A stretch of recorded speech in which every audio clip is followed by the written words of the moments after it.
আমার মেয়েটি দিনে দিনে শুকিয়ে যাচ্ছে।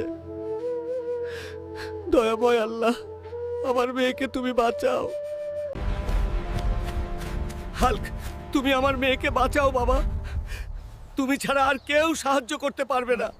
আফ্রিকার জঙ্গল থেকে জাদুর আপেল আনো, তবে মনে রেখো ওখানে অনেক বিপদ আছে। ঠিক আছে চাচা, আপনি একদম চিন্তা করবেন না। জীবন দিয়ে হলো আমি সেই আপেল আনবো।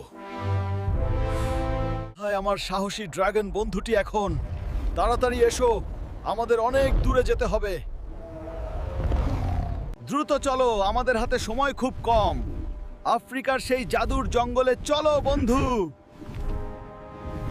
তুমি এইখানেই আমার জন্য অপেক্ষা করো। আমি জাদুর আপেল নিয়ে দ্রুত ফিরছি বন্ধু। সামনে অনেক বড় বিপদ আসছে বোধহয়, কিন্তু আমাকে থামানো মোটেও সহজ নয়। জাদুর গাছ, এই আপেল নেওয়া তোমার উচিত হবে না। হাল্ক, কারো জীবন বাঁচাতে আমি লড়াই করবই। অবশেষে আমি আপেলটি পেয়ে গেছি। এখন চল বন্ধু, এখন দ্রুত গ্রামে ফিরি। চাচা, এই নিন জাদুর লাল আপেলটি। এই আপেলটি একটুখানি খেয়ে নাও। হাল্ক ভাই, আমি এখন একদম সুস্থ। তুমি আমাদের অনেক বড় উপকার করলে।